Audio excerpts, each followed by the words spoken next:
Hello and welcome to Unexpected Results. I'm here with the first Cracker Pack video, and I don't have just one pack, I have two packs of M15. One with Jace the Living Guild packed on, and the other with the Soul of Chandalar. So I'm going to start off just with straight away cracking open this first pack. Nice thing about these packs is that they're placed in the pack with the front of the card at the back of the booster. So we start off with a Peel from Reality. Fairly decent blue bounce card. I'll put an image of it here, hopefully here, because I'm just going to sit here and talk about it, so I might occasionally do that, but hopefully a clearer picture will be here. So, Peel from Reality,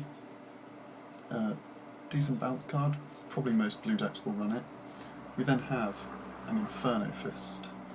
Inferno Fist is a decent red enchantment, 2-drop, that's pretty good. For +2, and you can sack it to deal 2 damage to target creature or player. It's always useful. Then we've got the Zoff Shade.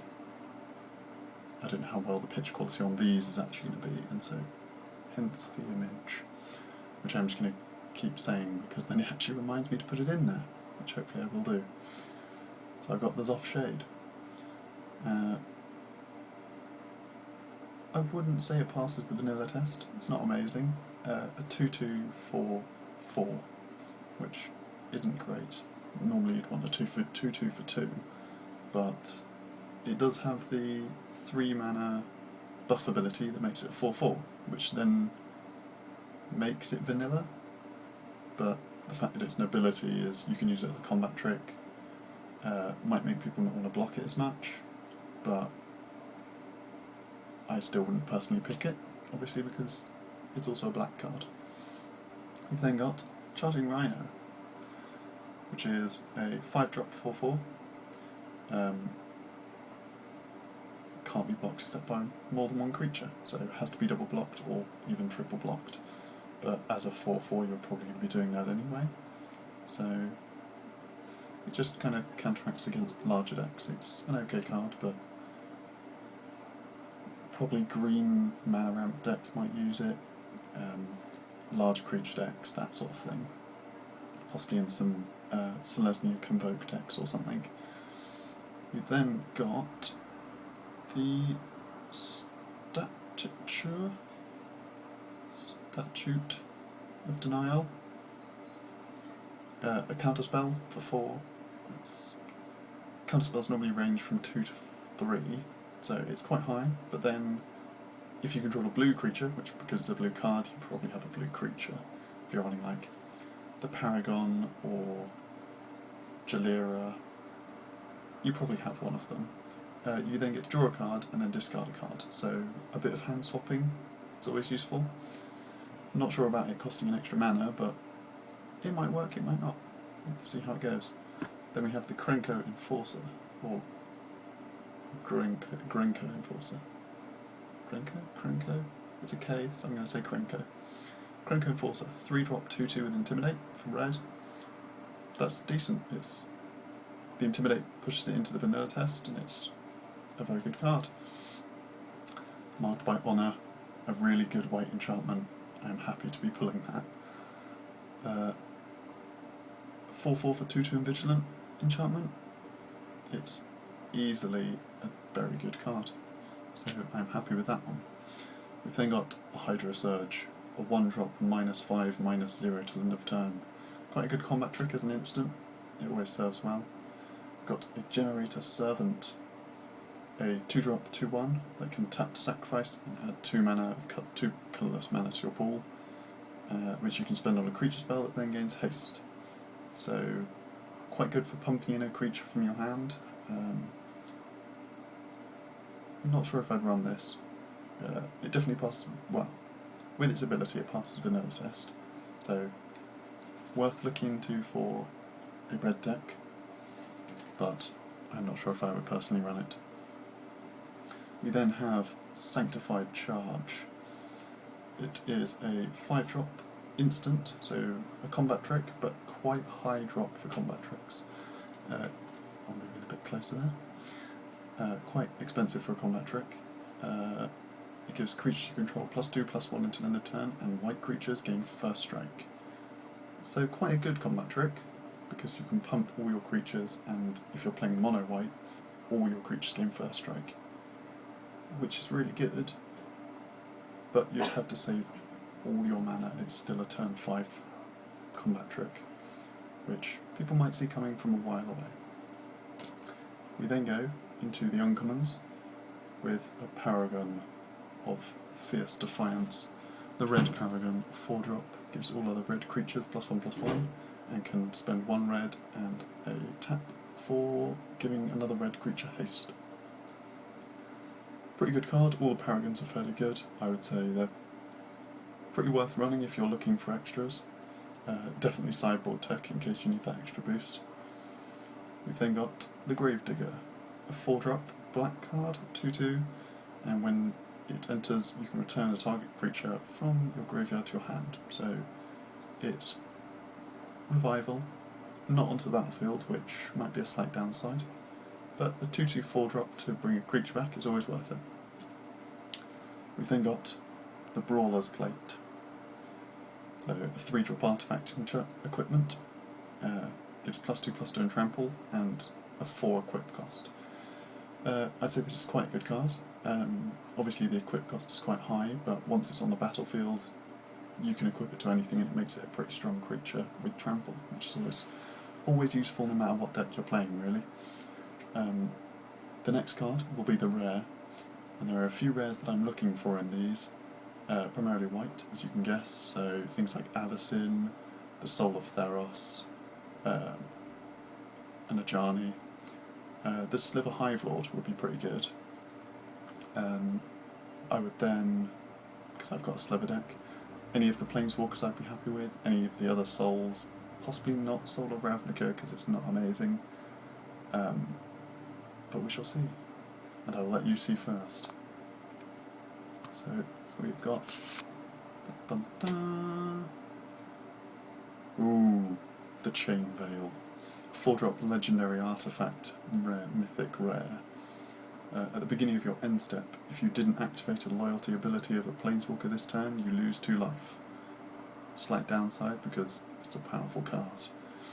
And you have 4 mana and 4 colours mana and tap. Each Planeswalker you control may activate one of its loyalty abilities once this turn, as though none of its loyalty abilities have been activated. So if you're running a heavy Planeswalker deck, this is always good tech. Very strong. We then have a regular mountain and an insect token. Haven't got an insect token yet. Flying Death Touch 1/1. I'm happy with that. So we pulled our Chain Veil and our insect token. And then the other, I would say other than the rare, the one I would pick for this pack's strongest card would probably go for the Brawler's Plate for my choice. Let's move on to pack 2, shall we? Chain Veil was a good pull. Can we do better? The reason I'm opening 2 packs is because obviously this is the first track pack video. I want to make it good. So you can see the pack breaking there. Pull out a lovely stack of pack cards. First of which is a Void Snare. A 1-drop sorcery. Sorcery makes it not as good, but only 1 mana. Can't complain about that. Return target non-land permanent to its owner's hand. So it's a bounce card. Bounce cards are always good. For 1 mana you can't complain. Definitely passes vanilla. And the only downside is a sorcery.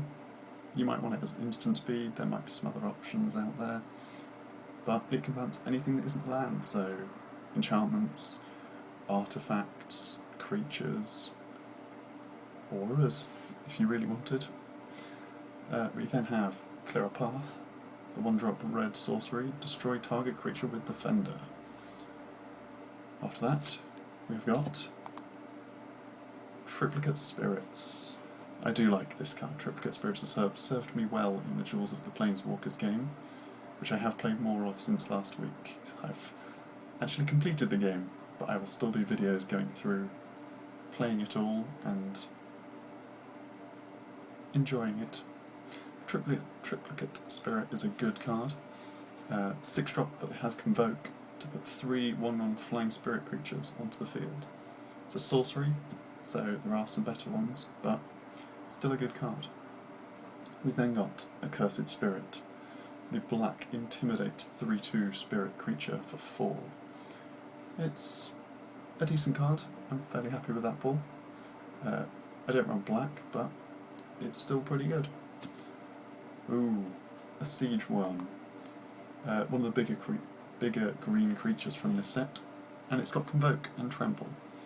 So a 5/5 for 7, but with Convoke, if you run it as a Selesnya deck, then you can always tap down some of your white soldier tokens that you summon with, say, Raise the Alarm, or Spirit Bond, I believe the other one is. I'm fairly certain it's Spirit Bond. Sorry, me just nosing through. First Response, that's the one.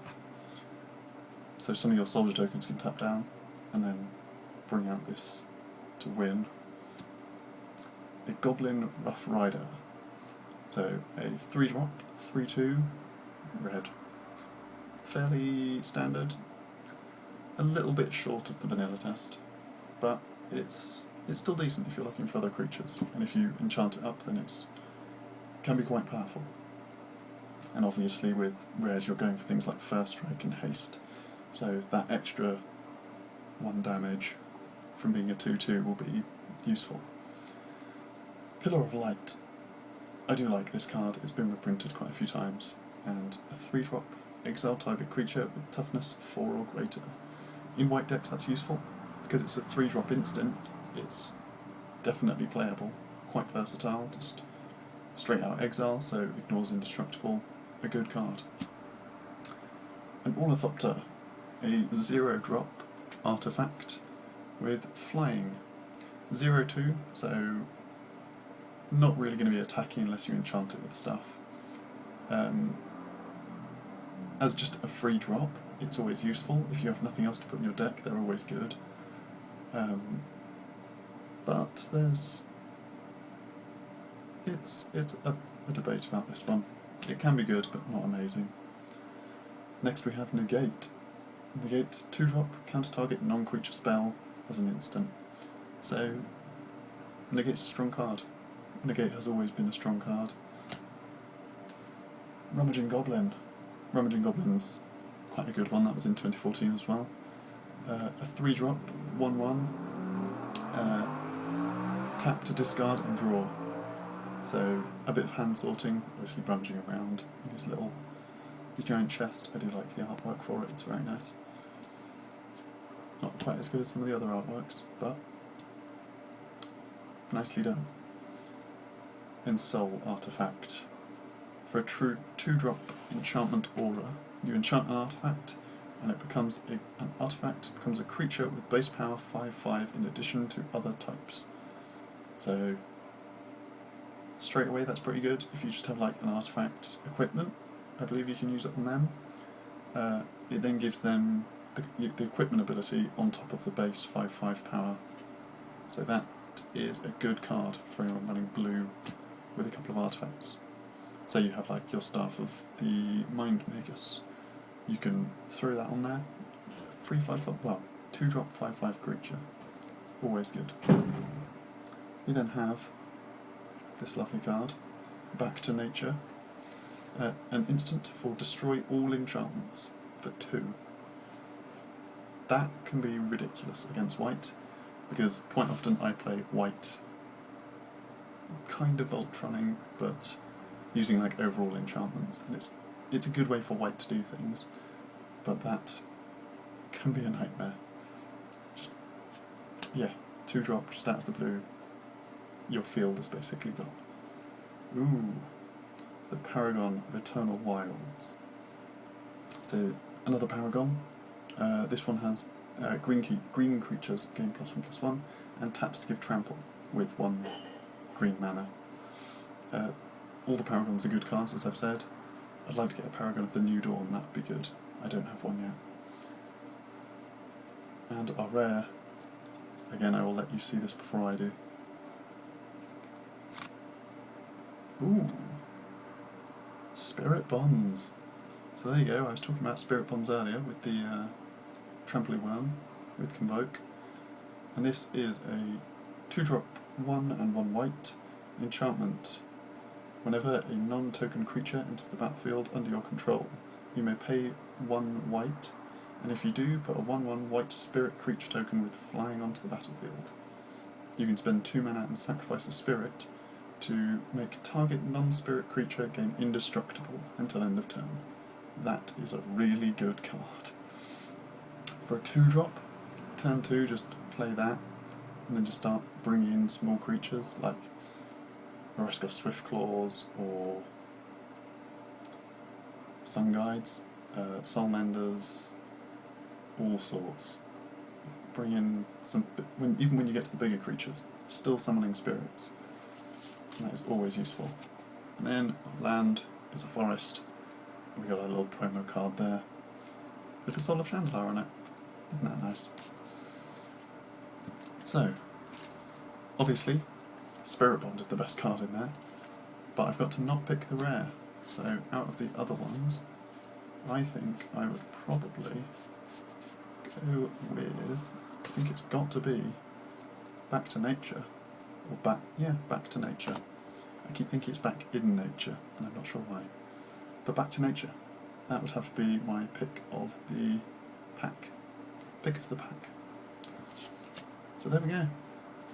Successful pulls on the first day of Unexpected Results. 2 Paragons, a Spirit Bond, a Chain Veil, and Back to Nature. Can't complain. I'll see you next week with more Jewels of the Planeswalkers, and then the week after that we will open another pack. I hope you've enjoyed this episode of Unexpected Results, and we will see you next time. Goodbye.